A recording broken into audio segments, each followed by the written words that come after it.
Assalamualaikum warahmatullahi wabarakatuh. Ila hadratin Nabi Mustafa Muhammad sallallahu alaihi wasallam, summa ila qubur rijalil muslimin wal muslimat wal mu'minina wal mu'minat kulluhum ajma'in, syarrul lailahum wal Fatihah. A'udzu billahi minasy syaithanir rajim. Bismillahirrahmanirrahim. Alhamdulillahi rabbil alamin. Ar-Rahmanir Rahim. Maliki yaumiddin. Iyyaka na'budu wa iyyaka nasta'in. Ihdinas siratal mustaqim. Siratal ladzina an'amta 'alaihim ghairil maghdubi 'alaihim waladdallin.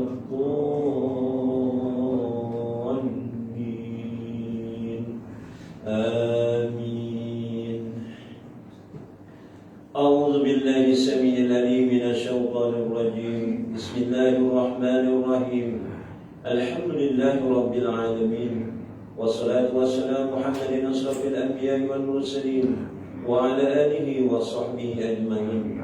Allahumma salli salatan kamilah wa sallim salaman tamman ala sayyidina Muhammadin alladhi tanhalu bil uqan wa tanfariju bihi al-quram wa tuqda bihi al-hawaij wa tunaluhu bihi radha'im wa uslu khawatim wa yustasqa al-ghamam biwajhil karim wa ala alihi wa sahbihi fi kulli lamhatin wa nafasin bi yadi kulli ma'lumin.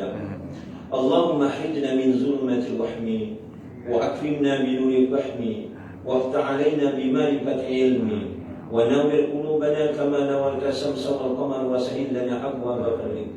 اللهم انفعنا البلاء والولاء والوباء والطاعون والفحشاء والمنكر والبحياء والأشواء المختلفة والسادة والمهانة ما ظهر منها وما بطن من بلادنا وقرياتنا هذه خاصة ومن المسلمين كافة، أما إنك على كل شيء قدير وبالإجابة الجدير. ربنا آتنا في الدنيا حسنة وفي الآخرة حسنة وقنا عذاب النار. وصلى الله على سيدنا محمد وعلى آله وصحبه وبارك وسلم، والحمد لله رب العالمين. تقبل الله منكم. بسم الله الرحمن الرحيم. الحمد لله رب العالمين، والعاقبة للمتقين ولا عدوان إلا على الظالمين.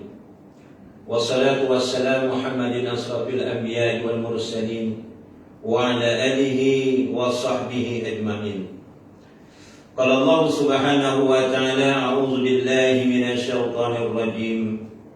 وسارعوا إلى مغفرة من ربكم وجنة أرضها السماوات والأرض أعدت للمتقين.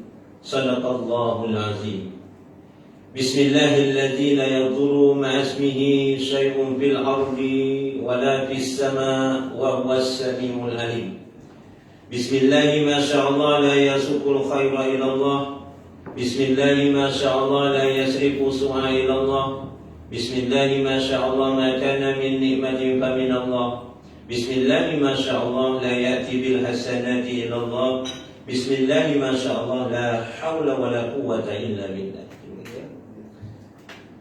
Yang dihormati lagi dikasihi Tuan Pengurusi Masjid Jami Kampung Balik Warijo serta semua barisan ahli jawatan kuasanya. Yang dihormati tuan-tuan imam, tuan-tuan bilal. Yang dihormati barisan kepimpinan masyarakat, yang dihormati tuan-tuan guru, tuan-tuan haji, puan-puan hajat, bapak-bapak, ibu-ibu dan anak-anak yang dikasihi lagi dirahmati Allah sekalian. Apa khabar semua? Kabar. Alhamdulillah, sejuk-sejuk isonya uriki. Alhamdulillah, semangat. Alhamdulillah. Terlebih dahulu marilah kita sama-sama bersyukur kepada Allah Subhanahu wa taala yang telah muliakan pada kita akan nikmat yang tidak terhitung, yang tak terbilang. Semoga nikmat yang Allah taala kurniakan kepada kita mudah-mudahan kita dapat gunakan manfaatkan pada jalan yang diridai oleh Allah Subhanahu wa taala. Dan alhamdulillah pada malam yang berbahagia ini 7 Sya'ban 1442 Hijriah. Banyakkanlah kita berdoa, berharap penuh semoga kita dipanjangkan umur dalam keimanan. Dan banyakkanlah kita berdoa semoga hidup kita dan sekiranya kita mati nanti dalam keadaan beriman dan bertakwa dengan sebenar-benarnya. Dan alhamdulillah pada malam yang berbahagia ini kita dapat solat fardu maghrib berjemaah. Sementara kita menanti waktu isyak, kita duduk sebentar di dalam majlis taman-taman surga. Dan mudah-mudahan selepas solat isyak nanti kita dapat qiyamul lail, mudah-mudahan tengah malam nanti. Dan mudah-mudahan kita berazam esok pagi, mudah-mudahan kita dipanjangkan umur, terutama yang lelaki, dapat solat pada subuh berjemaah. Kita dah ada azam, entah macam mana malam nanti turun contohnya darah bapak juga lah tuan-tuan. Tapi nak dilakoni ya lagi bergantilah. Jadi hadirin hadirat yang dirahmati Allah sekalian. Dan alhamdulillah pada malam ini kita dapat bersua semula walau setelah kita cuti berbulan-bulan.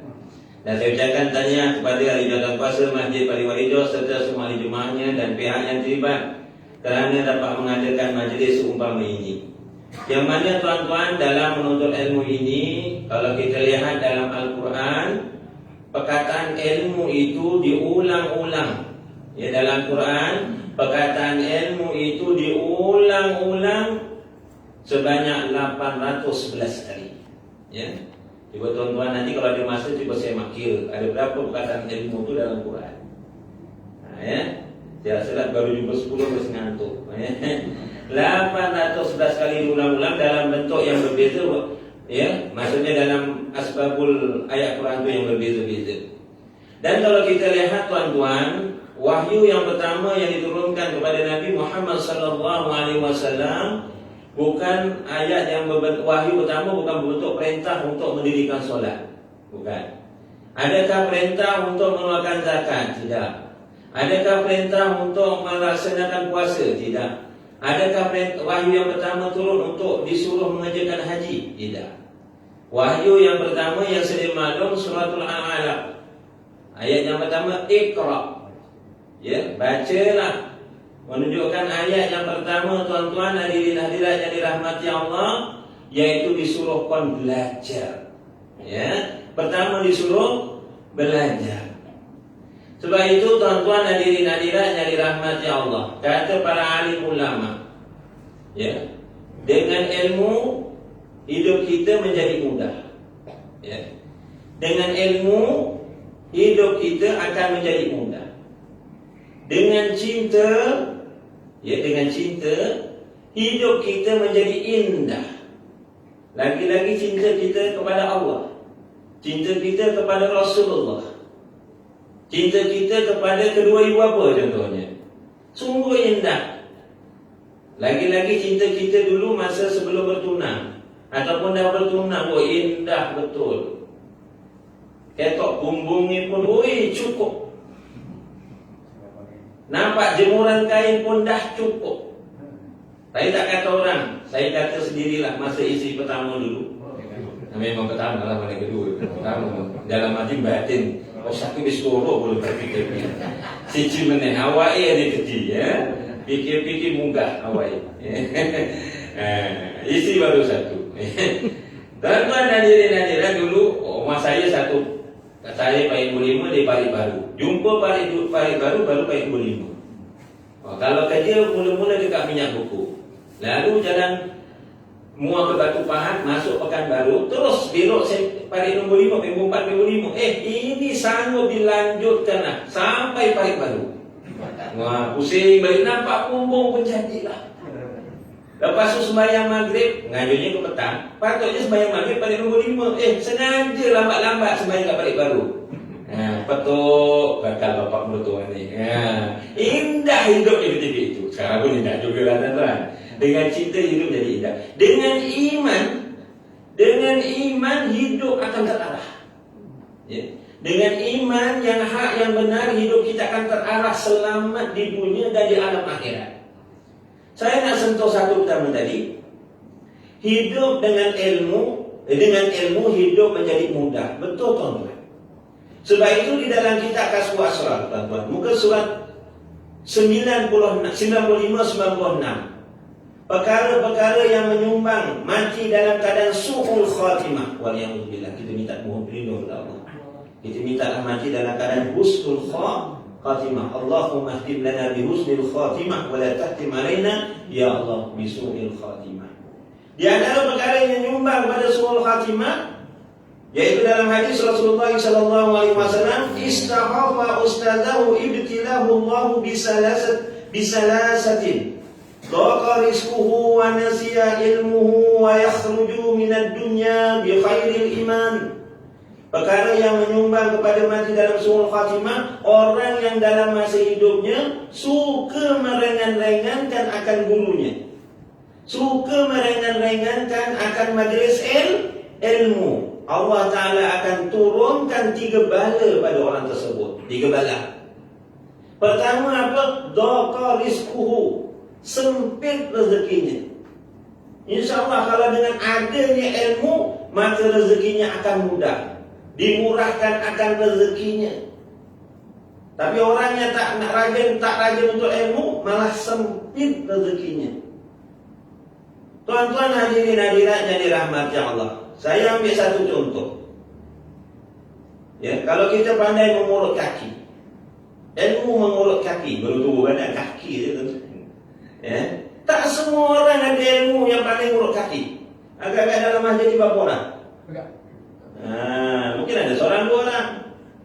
Kita pandai ilmu mengurut kaki, bukan orang kampung aja.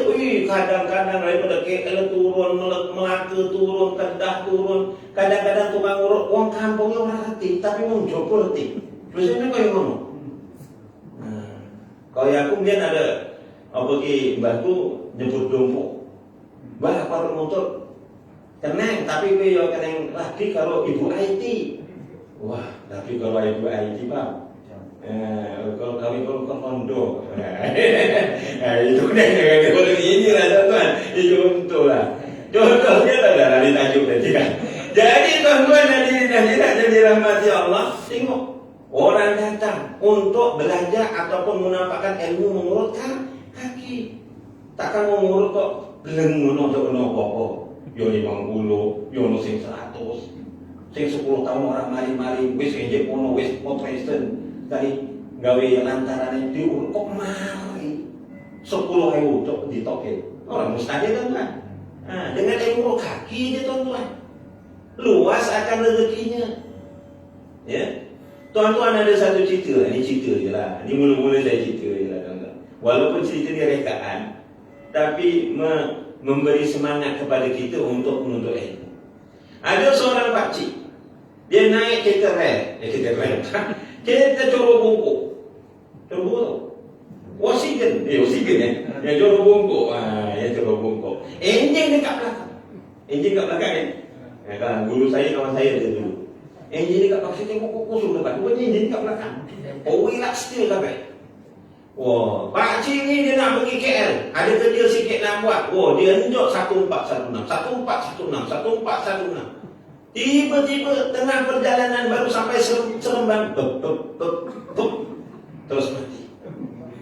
Wah, macam mana ni? Nak minta tolong siapa? Ni kalau plus mau 2 jam. Dia ni pakcik ni pandainya tuang minyak tekan minyak. Tuang minyak tekan minyak je dia tahu. Tuang minyak tekan pedal minyak. Lain buta, tak tahu, tak ada ilmu. Tiba-tiba datang seorang pemuda naik motor. Assalamualaikum, Pak Haji. Kenapa ni? Kereta rosak lah, wahai pemuda. Boleh saya tengok? Boleh. Saya, adik ni siapa? Saya ni sebenarnya kerja workshop. Ni baru balik tadi ni. Tak apa. Boleh saya, nanti kalau adik boleh tengokkan, boleh betulkan saya bagi upah. InsyaAllah lah Tuan Haji, buka dulu enjin. Belakang buka. Tengok. Minta maaf lah Tuan Haji, saya ni walaupun kerja workshop, saya dah balik. Tak bawa lah alat sepanah semua bengkel kereta ni. Bengkel kita semua dekat bengkel. Saya cuma ada plug sepanah motor je. Habis Tuan Haji, pakcik lah, saya jumpa pakcik dia. Pakcik ada tak alat betul-betul kereta? Oh, minta maaf lah wahai pemuda. Saya ni bukan bengkel. Dalam kereta saya tu cuma banyak penuh alat-alat pertukangan. Saya nak pergi KL, nak kerja tukang sebenarnya. Pokok besi ada, linggis ada. Macam-macam lah. Pembalik 3 suku, macam-macam ada lah. Oh, ada pokok besi ya pakcik? Bolehlah pokok besi. Ambilkan pokok besi pakcik. Wah, pakcik mau pelik. Nak betulkan kereta pakai pokok besi. Habis jahanam kita kuning. Lepas tu pemuda tu, ada yang kerja pemuda yang mahir yang bikin ambil pokok besi. Buka enjin pakcik. Ini ni enjinnya. Diketuk. Tong tong tong tong. Diketuk aja. Pakcik cuba start. Dengan keizinan Allah disekat komod, urip, deng deng deng deng deng deng, terus urip, alhamdulillah. Jadi Tuan Haji tu suka, pakcik tu suka. Wah, bolehlah pergi KL dengan cepat ni, tak payah tunggu kelas ambil kata dia. Wahai anak muda, berapa kosnya ni semua? Ni tak ada apa berat ni lah pakcik. Gini lah pakcik, kerja pun tak berat, ketuk-ketuk pun dah hidup. 100 saja lah. 100. Pak Haji itu pun terperanjat. Uish, cuma tong-tong-tong pun 100. Mahal benar. Macam tu pakcik pun boleh buat. Sen pula. Pakcik, walaupun cuma tong-tong-tong-tong, pakcik pun pandai tong-tong-tong. Tapi tong-tong saya dengan tong-tong pakcik berbeza. Tong-tong saya ada ilmu, saya tahu di mana saya nak ketuk. Tapi kalau pakcik yang ketuk, tong-tong tu dekat mana? Mungkin seluruh kereta tu pakcik ketuk. Jadi tak apalah pakcik. Saya kurangkanlah 90. Akhirnya pakcik pun bayar 90 dah berbijak. Tengok tuan-tuan, pemuda tu tidak pasal-pasal dah dapat duit dengan adanya ilmu. Percayalah tuan-tuan, dengan ada ilmu, rezekinya tidak akan sempit, akan diluaskan. Yang keduanya, wanasiya ilmuhu. Tidak dilupakan. Kalau kita jarang duduk baca ilmu, ilmu kita akan hilang sedikit demi sedikit kalau kita tak ulang kaji. Dan yang ketiganya yang kita sangat takut tuan-tuan, yang sekarang ini banyak pahaman-pahaman yang nak merosakkan akidah kita. Kalau kita tak belajar, lagi-lagi tak memahami itikat Ahlussunnah wal Jamaah, dikhawatiri wa yakhruju minad dunya bi khairil iman. Dikeluarkan daripada dunia dalam keadaan tanggal akan keimanannya. Dengan kita belajar, insya-Allah ilmu kita semakin meningkat. Ada belajar ilmu tauhid, ada ilmu ibadat. Yang saya ilmu gasai aja, bual-bual aja tuan-tuan yang guru-guru lain. Dan tuan-tuan, dengan ilmu ini hidup kita menjadi mudah. Saya nak ambil perumpamaan tuan-tuan. Kalau dululah tuan-tuan, nak minum air sejuk, tak sama macam sekarang. Ya, saya ingat dulu, saya lahir tahun 47. Islam 74. 47 saya dah pencet dah. Siapa yang lahir tahun 40-an, 50-an lagi jumpa. Dulu kalau nak minuman yang rare sikit, yang kira hebat lah, minum air oren bodoh tu. Oren bodoh tu lah, yang atasnya cepe. Kadang-kadang gabus, itu lagi lama. Dia ada gambar harimau bersini lah. Singa tengling gitu kan. Lamnet. Orang lamnet. Dulu nak minum sejuk, ya Allah, nak pergi sekolah pagi, ambil lamnet, ikat dekat atas botol. Diikat, nak pergi sekolah, direndam templung kening kolah. Ataupun yang kabat. Biasanya yang sungai ataupun yang parit. Diikat pun. Engkau balik tengah hari, ngelakkan panas. Dintes, sejuk. Barulah dapat air sejuk. Kadang-kadang dia angkat, botolnya kosong. Jerunya apa? Batu cilik-cilik. Dicorong oleh koncongnya. Pernah, tuan-tuan. Dulu nak minum air sejuk susah. Tapi sekarang dengan ilmu sains teknologi lagi mudah. Anak-anak kita tak jumpa zaman macam tu tak. Pagi minum air Milo tak habis, masukkan dalam freezer. Balik sekolah, buka petai, buka freezer, dah dapat hasil ais krim Milo. Mudah sekarang dengan ilmu. Dulu orang pergi haji, arwah bapak saya pergi haji yang terakhir menggunakan kapal laut. Lama. Sampai 6 bulan. Berbulan 6 bulan. Sekarang dengan teknologi naik Boeing Kalau betul Boeing 9 jam, 10 jam dah boleh sampai. Itu dengan ilmu. Jadi tuan-tuan, hadirin hadirat yang dirahmati Allah, itu mukadimahnya lah tuan-tuan. Pada malam ini tuan-tuan, kita sama-sama menyambung pelajaran yang lepas. Yang lepas kita telah mempelajari berkenaan setelah beberapa bulan kita cuti, jalan mudah menuju ke surga. Ya? Ingat lagi tak tuan-tuan? Ingatlah, kita kalau tak lupa je tak ingat. Kalau ingat kita tak lupa, itu je lah tuan-tuan. Setidak-tidaknya kita duduk dalam majlis ilmu. Tapi pada malam ini saya nak menyentuh, kita ulang kaji, golongan yang tidak dapat bau surga. Ya? Siapakah dia golongan-golongan yang tidak dapat bau surga? Adakah surga ini wangi, tuan-tuan? Tuan-tuan, di dalam hadis Nabi SAW, inna rihaha la yujadu min masiratin mi'atin am. Rawahu Nasa'i wa Tirmidzi wa Ibnu Majah wa Ahmad. Bau wangi surga itu semerbak sampai menjangkau 100 tahun.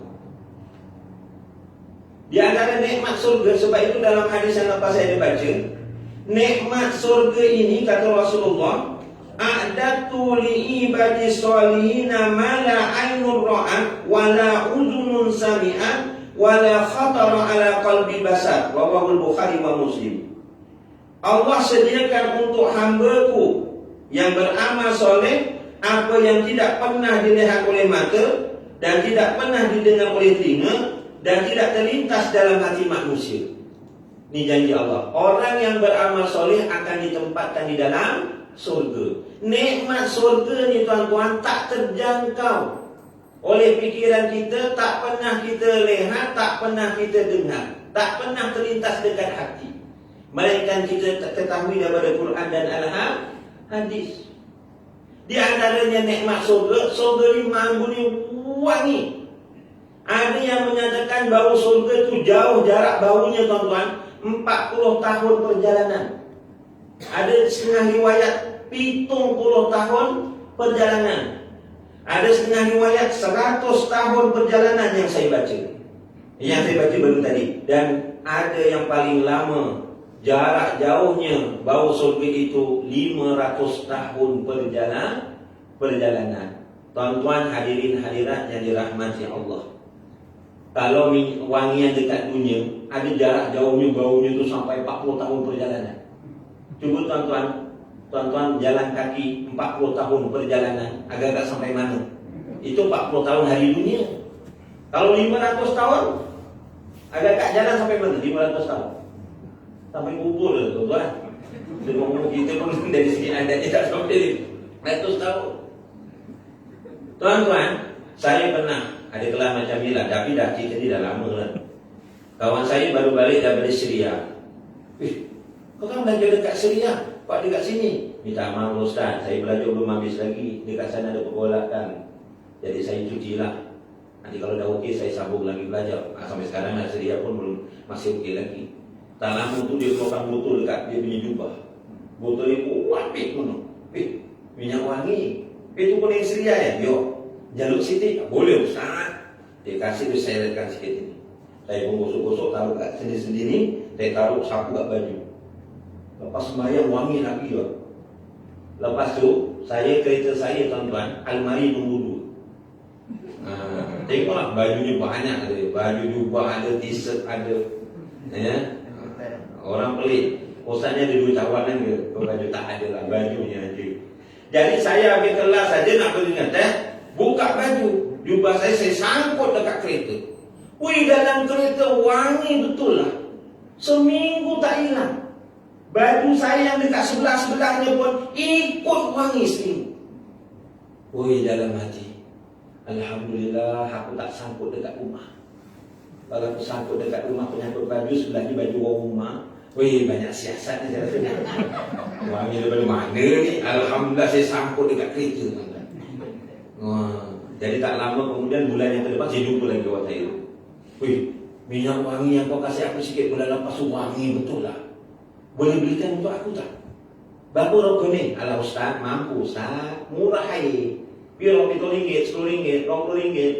Murah air Ustaz. Piro? 700. Berdek gitu. 700. Masa itu sawit orang begini lah. Ya berdek. Ya itu apa lah. Tak jadilah saya tarik balik lah. Saya pakai minyak wangi dekat masjid tu lagi cuma je betul-betul lah banyak. Itu nak botol itu wujud ini itu apa? Macam kuih kalau itu ngatus. Itu apa ya? Itu wangi dunia, belum wangi surga. Dalam hadis yang lain, hadis yang sahih itu apa? Saya buka kitab Tauhid Al-Jannah ni, yang dulu lah, yang sekarang Al-Jannah dah berbeza. Dalam hadis Nabi rawahu Tirmidzi wa Darimi wa Ahmad wa Ibnu Hibban wa Tabrani, maknanya contoh saya beri maknanya. Di dalam surga ada bangunan-bangunan yang batu batanya dibuat daripada emas dan perak. Batu nikmat surga ni tak pernah kita lihat, tak terjangkau dalam pikiran kita. Batu parit ni apa ni namanya ni, parit wajah rumah yang memang gede-gede. Alhamdulillah. Rumah muslim, gede. Ya alhamdulillah, saya tahu boleh juga. Alhamdulillah nikmat. Itu juga yang antara membawa kepada kebahagiaan. Tapi ada tak parit wajah ni yang rumahnya batu batanya, batu bloknya emas dan perak. Mana apa? Agak-agaknya ono dino dipasang di turun mengi, sesuk-esuk sekali tangi luapan kabeh. Dicoplok ikan sedikit. Batu batanya daripada emas. Manakala plasternya ataupun acuannya daripada wangi yang kasturi. Kita nek baca simen karo banyu. Betul? Banyu panet ya. Nek arep mulai banyu kolam, banyu nadah, banyu udan. Ki digawe banco kok bauan kasturi yo wangi. Dalam hadis Nabi Abu Dzar Al-Ghifari dalam kitab Ma'atus Salikin pun diceritakan ketika Rasulullah di-mi'rajkan, dia menziarahi surga, terdapat bangunan-bangunan kubahnya daripada mutiara, tanahnya bau semerbak kasturi. Jadi walau bagaimanapun, walaupun bauan surga itu wanginya, ada yang kata 40 tahun perjalanan, ada yang 70 tahun perjalanan, ada yang kata 100 tahun perjalanan, ada yang kata 500 tahun perjalanan, tapi ada golongan yang besok tidak dapat bau surga malam. Jadi apa yang saya ceritakan nanti, saya nak ingatkan diri saya, ya tinggalkanlah perkara tersebut, ojo dilakoni. Nek wis dilakoni, yo taubat. Sing benar-benar taubat, sebab kita ada berpeluang lagi, masih hidup lagi, nyawa tak kat tenggorok, matahari tak terbit daripada arah barat lagi, berpeluang untuk bertaubat kepada Allah Subhanahu Wa Taala. Tapi tuan-tuan, saya terdengar daripada Ustaz yang cerita kubur tu siapa namanya? Durani siapa namanya? Pula saya kalau tak ingat, kalau ingat tak lupa tuan-tuan. Ustaz tadi siapa ada cerita dalam kitab Tazkirah bil Awalil Maut wal Umuri wal Akhirat. Tak mustahil tuan-tuan, dekat dunia ni ada golongan yang dah dibaukan surga. Tak mustahil orang hidup di dunia ini dengan keizinan Allah dia boleh bau surga. Contohnya Pak Saudara Anas bin Malik. Ya, namanya Anas bin Nadar tak salah. Kalau salah minta maaf. Dia nak pergi berjihad, wis mampu surga. Wahai Anas, dia cakap dengan Nabi Malik dan saudaranya, saya wis mampu surga. Tapi orang ngomong Jawa lah, ngomong Arab. Di saya translate lah. Saya dah bau surga di sebalik gunung Uhud. Lalu dia semangat dan nampak bau surga itu, semangat pergi berjihad. Akhirnya dia gugur syahid. Diceritakan apabila nak disemandikan dia punya jasadnya, tubuh badannya terdapat luka sebanyak berapa? 80 bekas luka. Ono koning pedang, ono koning lembing, macam-macam lah.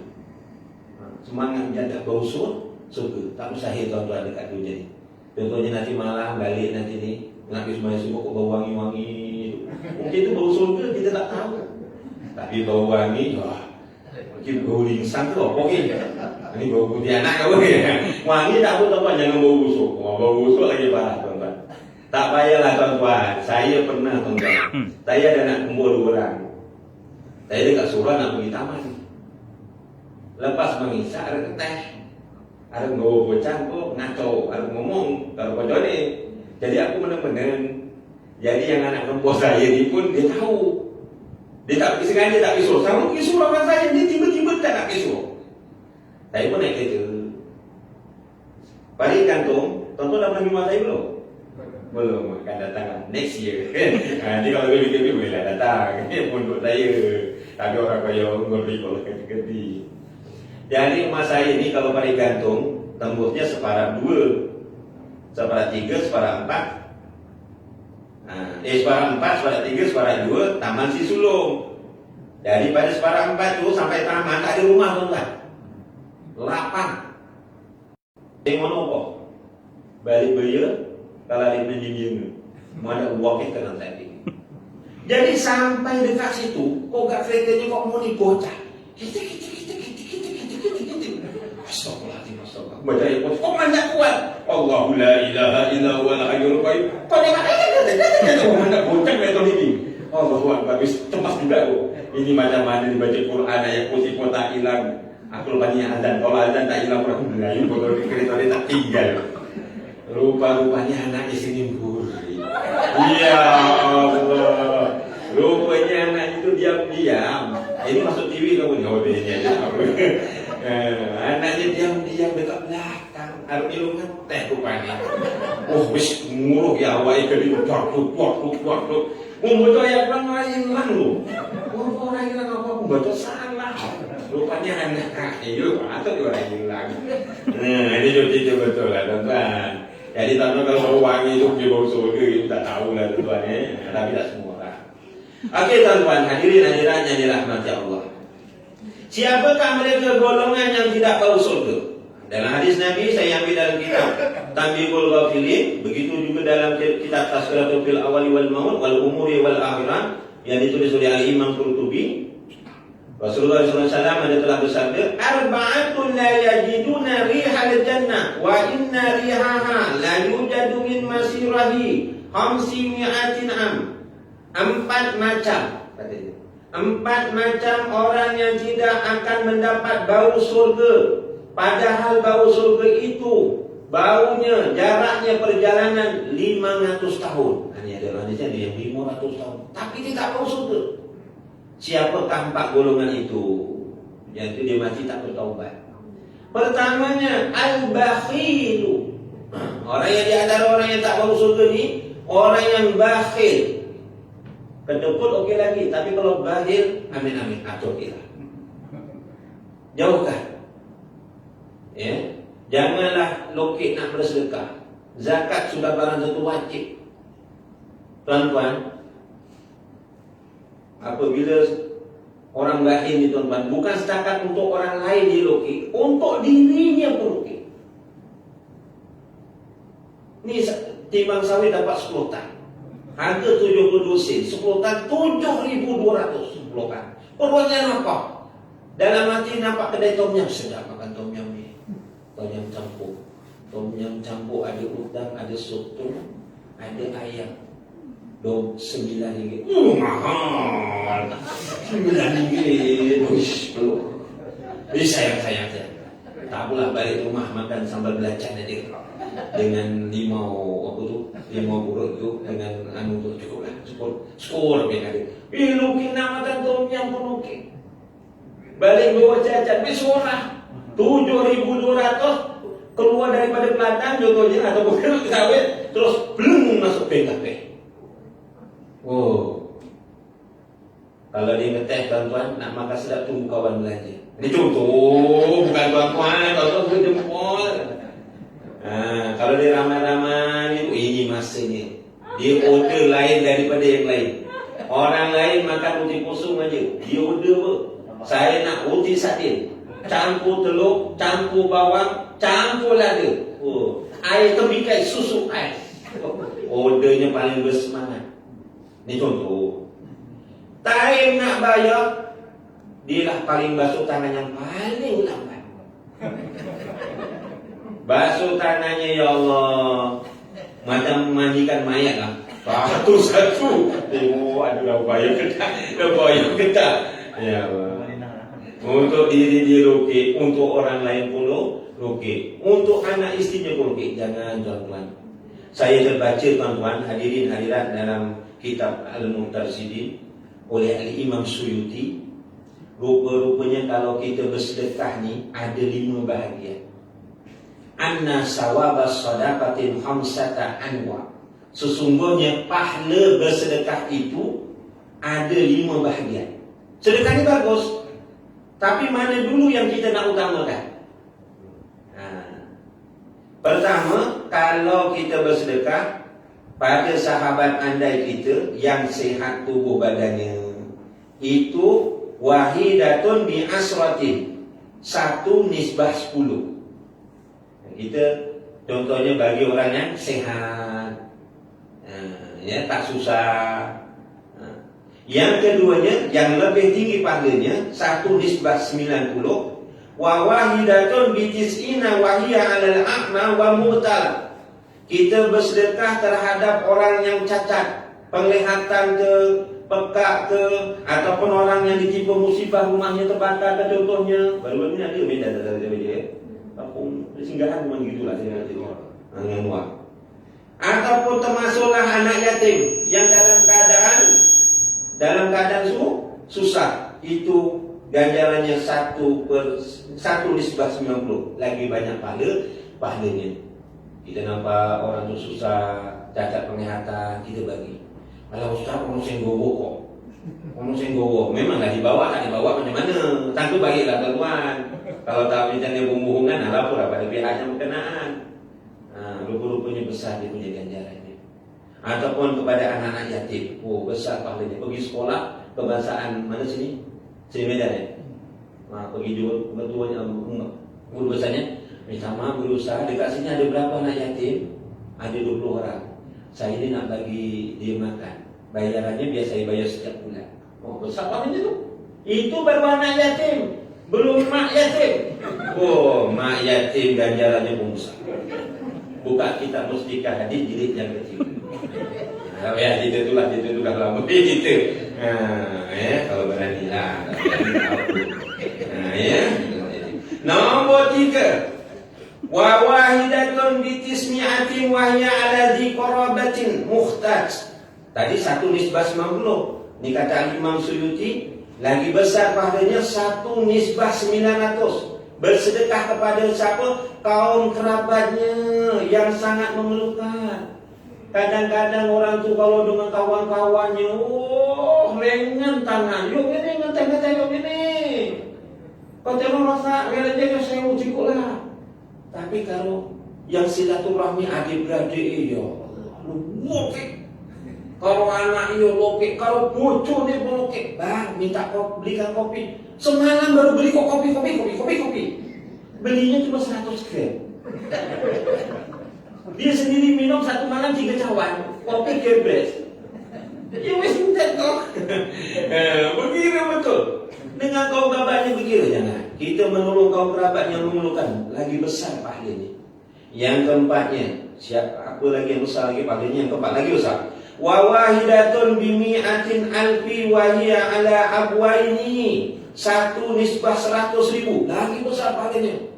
Daripada orang yang susah, anak yatim, lagi besar. Yaitu yaitu memberi, ya, kepada kedua orang tuanya. Ojo lagi retone wis gede, umahe wis gede, jawatan wis gede, bojone ya ora gede langsing. Contohnya, ojo lali karo wong tuane. Ya. Nah, karena orang tua ini bukan nak minta duit. Ya, dia nak kita setidak-tidaknya ziarah, tengok dia. Kalau kita bagi, lagilah bagus. Jangan berkira. Lagi-lagi sebagai orang rumah istrinya, ingatkan suami, bang, abang bulan ni dah belanja kamu rumah tak?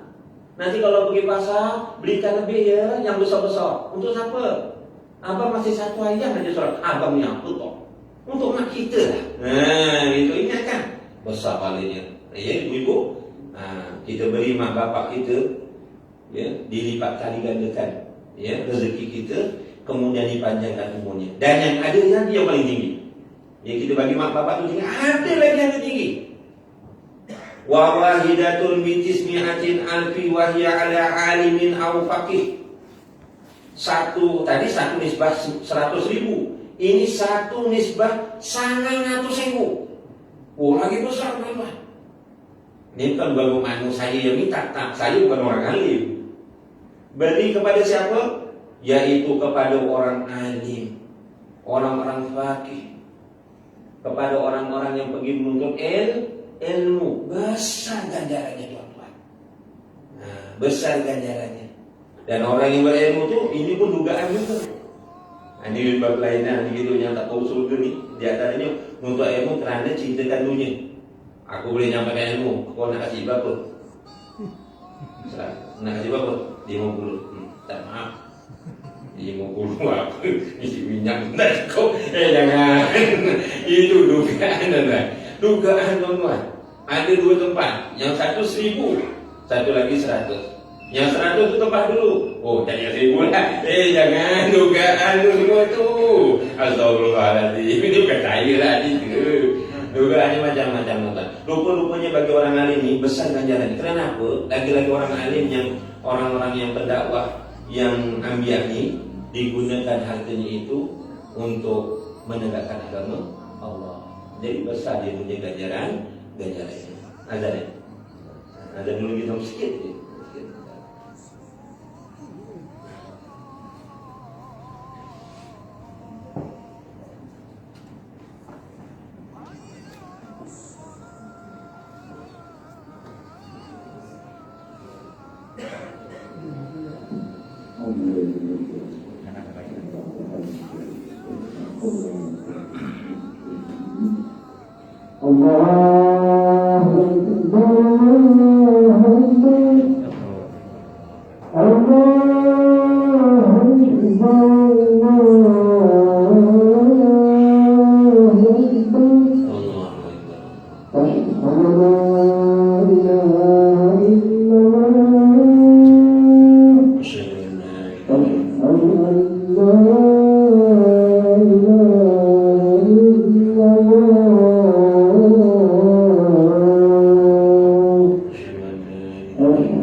Tuan hadirin hadirat yang dirahmati Allah, sama sikit. Yang pertama tadi orang yang bakhil, yang tidak bau surga kalau dia tak bertaubat. Yang keduanya wal manan, golongan yang tak bau surga tu walaupun jauh surganya tu baunya 500 tahun. Yang kedua yang tak bau surga kalau dia tak bertaubat di akhir hayatnya, yaitu wal manan. Bukan wak manan. Kalau mau nama wak manan, aduh tak bau surga lah. Bukan wak manan ya. Wal manan tu maksudnya dia suka mungkit-mungkit. Dia tak mungkit, tapi dia suka mungkit-mungkit. Dia dah bersedekah atau pernah menyumbang sesuatu, suka dia mungkit. Dia suka-suka balik. Tunggu. Masjid sana tu yang sebelah jalan tu, sejuk tak pergi? Sejuk. Kau nak tahu? Siapa yang bayar tu? Bini aku. Ayo. Kalau tak ada, jadi merasa sejuk masjid tu. Kena potong bekalan elektrik tu. Weh, janganlah sebut-sebut. Ataupun suami isteri, jangan diungkit-ungkit. Isteri tolong suami, ikhlas kerana Allah. Jangan diungkit. Suami tolong isteri, itu juga jangan diungkit. Jangan masalah jelas diungkit. Biasalah lelaki kalau ada orang telefon tu, sana puas je lah. Ni cerita, ni contoh cerita. Suaminya maghrib nak dah lambat balik dari kebun. Mandi nak pergi masjid, ada kuliah pula malam petang tu. Suami kita tengah dalam bilik air, telefon je berdering, kepengnya berdering. Bunyinya dia macam-macam bunyi lah. Dah berhenti bunyi lagi. Isinya pun tak senang hati. Siapa pula yang tak telefon maki-maki berulang kali ni? Isinya pun angkat. Jadi tarik dia pula. Dia akan Assalamualaikum. Waalaikumsalam. Apabila jawab isinya, suaranya bukan laki, yang tadi datang. Akak, ini istri muda. Akak, ini istri muda. Istri muda? Udah je terus. Kok istri muda? Abang sampai hati. Tolong ikutlah orang tua ni. Dia remat tangannya. Bila kau nak siap mandi? Suaminya keluar. Yang ambilkan tuala. Ambil kau dia copot ampak kau dia. Kau kenapa? Abang sampai hati. Kita dulu buka alas podo bareng-bareng. Buka alas ya. Nempang bareng-bareng. Pakai gerajinya tu ada lagi berwakilan. Abang tarik, kita tarik. Abang tarik, kita tarik. Sampai aku wis bongkok kilo. Masak ya dimasak ke. Ni mau jemputan yo. Tak gosok ke. Sependanya tak golek ke barang. Diungkit ke semua. Sampai hati abang dah ada bini istri muda. Diungkit-ungkit. Yang laki pula kena sabar. Kita contoh Sayyidina Umar. Orang yang tegas. Sampai setan kalau berselisihan tu, enggak jadi Umar, demi sejarah lain. Ini isinya bebel gitu, Sayyidina Umar tak marah, sabar diam aja. Jadi kalau isinya dengan bebel, abang-abang semua senyap. Nyetak motor mau masjid. Kalau tak ingatnya pergi ngeteh dulu lah. Nanti agak kadang malam itu bisa lah. Assalamualaikum. Dia pun Waalaikumsalam. Yes, alhamdulillah. Dah sejuk lah tu. Jangan nyempreng kita pun lawan Yun. Wah, kel aja. Saya buat gitu. Kalau dia biasa kan setan motor, dia mau ngeteh, api sih mau masjid lah. Ini tak semua kau kan. Ya. Jadi apabila dah selesai, kenapa abang kok nikah lagi? Ada istri muda tak bagi tahu kita. Ayah ni kenapa? Siapa lah yang nak dengan abang? Abang tak ada gigi. Badan musuh itu. Itu yang telefon tadi tu. Akak ni istri muda. Abang ni satu pejabat namanya muda. Yang telefon tu istri kawan abang jadi disebut istri muda. Muda kena stroke dekat rumah. Dia nak minta tolong abang. Ya bang. Ya Allah. Ni contoh lah cerita. Jadi ibu jangan diungkit-ungkit. Sabar dulu. Sebab itu, ketika peristiwa Mi'raj, dalam hadis Nabi tuan-tuan, ketika Nabi di Mi'raj dari Masjidil Aqsa naik ke langit, pintu langit dunia, lapisan langit pertama bertemu Nabi Adam. Terus dia lapisan kena Nabi Musa, lapisan ketujuh bertemu Nabi Ibrahim. Nabi Ibrahim ajar kita dua zikir. Amalkan dulu. Pertama zikirnya apa? Dalam hadis Nabi dalam kitab Al-Askar, muka surat 34 dalam kitab Al-Askar yang baru ya, yang dicetak baru. Kata Rasulullah, alla adulluka ala kanzin kunu wazil jannah. Nabi SAW bersabda, maukah kamu aku tunjukkan harta yang terpendam daripada harta karun surga? Apa maksudnya? Nabi Ibrahim ajarkan satu zikir tuan-tuan. Banyak-banyakkan baca hauqalah. Hauqalah. Jangan hauqalah. Bukan. Kalau hauqalah. Kalau tasbih subhanallah. Kalau takbir Allah. Kalau takbir Allahu Akbar. Kalau tahlil la ilaha illallah. Hauqalah ni maksudnya la haula wala quwwata illa billah. InsyaAllah kalau kita amalkan zikir ni akan diberi dua kekuatan. Kekuatan apa? Kekuatan untuk melakukan perkara yang diperintahkan oleh Allah. Diberi kekuatan untuk meninggalkan perkara yang dilarang oleh Allah. Kalau kita ada kekuatan untuk melakukannya, insyaAllah hati kita mudah ikhlas terhadap amalan yang kita lakukan. Contohnya, suami kita kata nak makan sama-sama. Dia minta masak pecel iwak lele. Kan? Wis marut istrinya marut laku, sampai lecet-lecet, campur kencur sikit. Nanti lepas isak makan sama istrinya tak luwe, tengah hari orang mana ngenteni, kok orang balik-balik. Sekali telepon tengah ngetes, kau tak amal. Wih kerami, jadinya ada makan bareng-bareng. Engkau balik memang wis tak ceramahi dulunya. Dan tak tahan nak melawan suaminya itu. Wis membara betul. Banyak kan baca la haula wala quwata illa billah. La haula wala quwata illa billah. Contohnya abang-abang yang isinya masih muda, belum menopos lagi. Dah ingatkan ke belum? Ni dah bulan Sa'ban, ni 7 Sa'ban. Kalau puasa qadha dah habis belum? Ingatkan. Dah ingatkan belum ni? Dah alhamdulillah, boleh tambah lagi. Kalau satu pun tak ingat, tak payah tuan. Kadang-kadang rumah saya sendiri, bang, kita ada 7 hari lagi bang. Hari Senin kita nak puasa, jom bang kita puasa sama. Allahu Akbar. Nyesah pula tadi aku ingatkan. Ingatkan hari Senin tu nak makan sate kat mall dengan ketupat dah diajak puasa pula. Macam lemah nak buat. Banyakkan baca la haula wala quwata illa billah. Kita datang ke masjid ini pun dengan pertolongan Allah. Jadi kita insya-Allah tak sombong kalau kita amalkan la haula wala quwata illa billah. Yang kedua, tuan-tuan, amalkan zikir. Nak mulai dari mana tadi masalah? Subhanallah walhamdulillah wa la ilaha illallah wallahu akbar. Itu adalah tanaman-tanaman surga yang insya-Allah akan memberatkan timbangan besok di akhirat kelak. Okey, cukup. Nombor 3, pertama tadi yang tak baru surga yang mulai tahun orang yang bahil. Nombor 2, orang yang suka mengungkit-ungkit pembeliannya. Nombor 3, orang yang tetap minum arak. Tinggalkan minum arak. Air yang halal banyak, betul.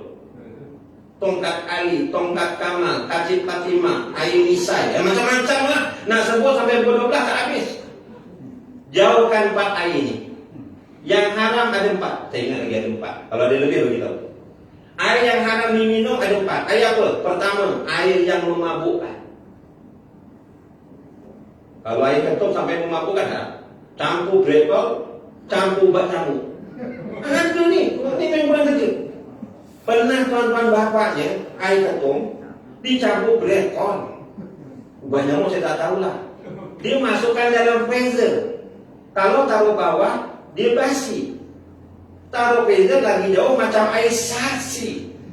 Anaknya nak pergi sekolah petang. Saya tak cakap seragam ni sekolah petang ya. Jadi alhamdulillah panas-panas ni mak bawakan ais krim. Sasi dibawa pergi sekolah. Konconnya orang wewetan jalur siti bocah nyumi kok hijau. Oh ni memang spesial punya mak saya buat. Sekali masuk kelas dia jadi tak gitu lah tuan-tuan. Disiasat-siasat. Rupanya dibawa daun ketum. Air daun ketum. Yang dicampur bapak dia siasat dan jangan. Baik. Yang memabukkan atau masuk arak tinggalkan. Nombor 2, air yang haram apa? Air yang memudaratkan. Minum air bateri dulu. Jangan minum. Mudaratkan. Nombor 3, air apa yang haram? Air najis. Nak minum? Jangan. Nombor 4, air apa lagi yang haram? Air curi. Betul? Air curi kan jadi haram. Air apa nama air kelapa? Kelapa mantap halal tak? Halal. Tapi kat kebun orang dipetik dong minum tapi tak jadi curi dah jadi haram. Tempat dia yang lain nak minum-minum lah tuan-tuan ya. Kalau kita tak minum arak insya-Allah surga tak surga dapat minum arak. Oh, lagi nikmat. Dan yang lain sekali yang keempat, orang yang tak bersurga dalam hadis ni, orang yang derhaka kepada ibu bapa. Jadi saya rasa setakat itu saja yang dapat sampaikan. Tuan-tuan besok akan datang next month ya, kalau dipanjangkan umur tak lepas raya ke apa, kita sambung lagi. Ada 7 lagi golongan yang tidak bau surga. A'udzubillahi minasyaitonirrajim. Bismillahirrahmanirrahim. Alhamdulillahirabbil alamin. Wassalatu wassalamu Muhammadin asyrafil anbiya'i wal mursalin wa ala alihi wa sahbihi ajmain. Allahumma arinal haqqa haqqan warzuqna ittiba'ahu wa arinal batila batilan warzuqna ijtinabah. Rabbana atina fid dunya hasanah wa fil akhirati hasanah wa qina azabannar. Wa sallallahu ala sayyidina Muhammad wa ala alihi wa sahbihi wa baraka wa salam. Walhamdulillahi rabbil alamin. Subhanakallahumma wa bihamdika asyhadu an la ilaha illa anta wa astaghfiruka wa atubu ilaik. Bismillahirrahmanirrahim. Wa asqina insana lafi khusr ila alladziina amanu wa amilus shalihat wa tawassaw bil haqq wa tawassaw bis sabr. Allahumma nadir. Dan ini saya sudah dengan wabillahi taufiq wal hidayah. Wassalamualaikum warahmatullahi wabarakatuh.